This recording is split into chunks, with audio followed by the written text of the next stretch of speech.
What's up YouTube, Dan the Fix-It Man. Got another quick video here for you. I'm going to show you how to change your front brake pads on a 2011 Honda Civic. Now the first thing I usually like to do is press this caliper piston back in by wedging a screwdriver in through this little opening over here. But before we do that, it's important to take a look at your master cylinder right here and make sure that there's enough space in there, or that the fluid level is low enough so that when we push the fluid backwards through the system, it's not going to overflow and come out this cap. Now, a lot of people ask me if you need to take off the cap before you do this, and it's really not necessary. The air can escape as you're pushing it backwards through the system, but I can see right here the fluid level is low enough to where I can push that back in and it's not going to overflow. If this had been topped off as the brakes were wearing down, you could take this cap off and suck some of that brake fluid out with a little syringe, or even wick some of it up and out with a rolled up paper towel. Now that we know we have enough room in the master cylinder, I'm going to push the caliper piston that's in here back, and that's simple enough to do with just a flathead screwdriver. And all you have to do is wedge it in here and try to catch the front edge of the brake pads and then pull that towards you. You can kind of reposition as you go. And you see what that does is gives us a lot more room in there. We can even, if you need to, you can even push it back and pry between the rotor and the pad itself. There it is. So that's pushed all the way back in. Now you can also use a tool like this. Once you have the caliper off, you can use an old brake pad or one of the old brake pads and pry it in here, and this is almost like a C-clamp. You just turn that in and that will push the caliper piston back in too. Whatever method you prefer is fine, but the screwdriver method is what I usually will try to do first, as it seems to be the fastest. Now we can loosen and remove these two 12mm caliper slide pin bolts. Now if you're in a hurry, you can just loosen the bottom one and pivot this up, but I'm going to go ahead and take them both out so that we can clean and re-grease these slide pins here too. Now if you notice, as I try to loosen this little part right here, it's just a square, it just spins, and so we need to grab a 19mm open end wrench and put it on there. That'll hold it steady while we break it loose. Same with the bottom here. Just going to use that 19mm to hold that steady. You can even just put the 19mm wrench on there and tap it the opposite direction, which will also work. There we go.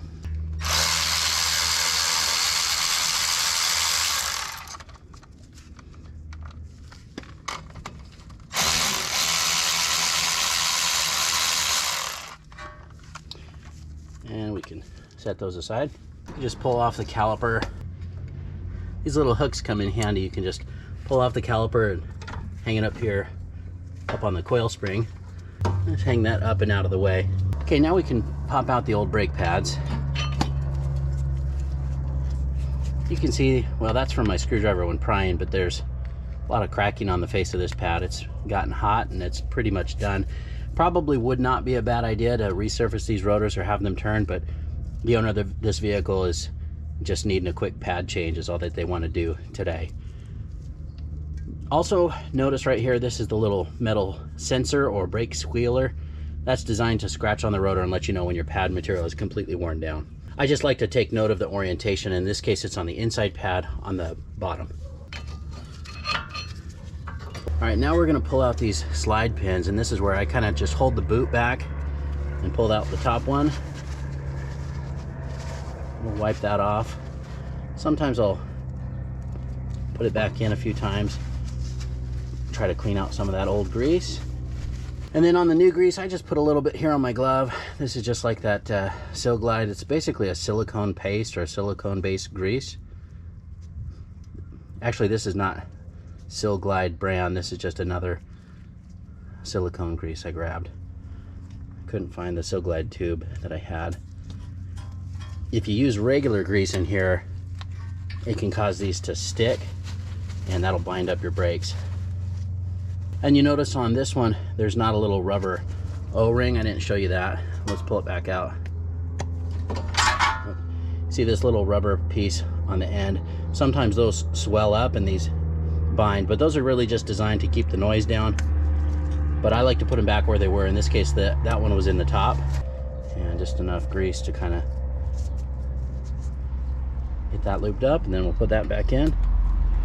That looks good. Now the brake kit that we have does come with these new clips here, or these new pad retainers, and they do recommend changing them. So we're going to pop these old ones out. It is a wear item. You can see that the pads ride, the edge of the pad rides in there and wears these out pretty well. So we'll pop those out.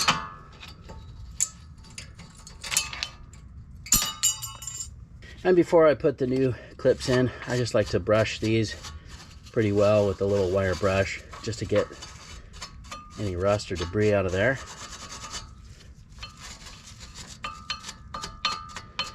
If you're doing the rotors and replacing them, it's a lot easier to clean these with this caliper bracket off. Just 2 bolts hold it on. Okay, and then we can grab the new clips and they just snap into place. Same with the top one here.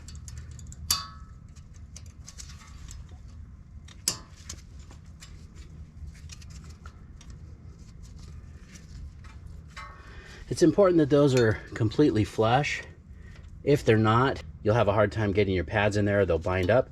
And sometimes there's little metal pieces on here that stick out, and that'll scratch on your rotor. Sometimes I'll give it a little spin with the rotor on. Looks good.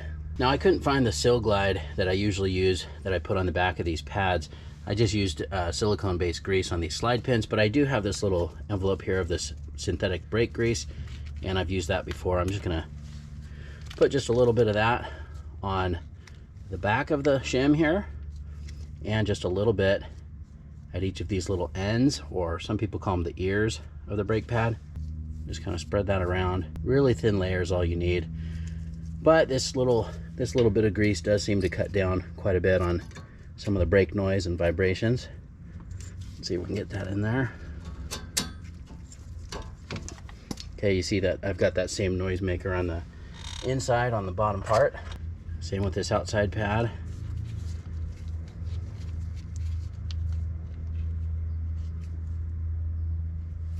Be careful not to get any grease on the actual brake pad material. If you do, make sure you clean it off.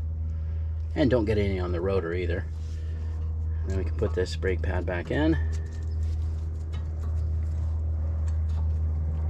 Like so. Okay, and then we can bring our caliper back down. Now, when you do this, it's important that you don't twist this brake line. My friend just got his car back from getting a brake job in a shop, and his car pulled extremely violently to one side. And what had happened is they had twisted this brake line when they put the caliper back on. They had rolled it, twisted the brake line, and cut off all braking to one side. Luckily, he was able to go back and they figured that out. But just make sure you don't twist or kink that brake line. Then we can put our bolts in. Sometimes got to lift up on that caliper just a little bit. Just get these snug with this guy.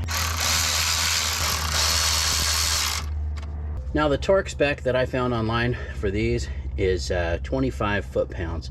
This is a little torque wrench I've got by Gear Wrench. It's the 85062. It's a great torque wrench. If you don't have a torque wrench, I recommend you get one. If you don't have one, just make those snug. Don't overdo it. 25 foot-pounds isn't too crazy, and you can easily break those off.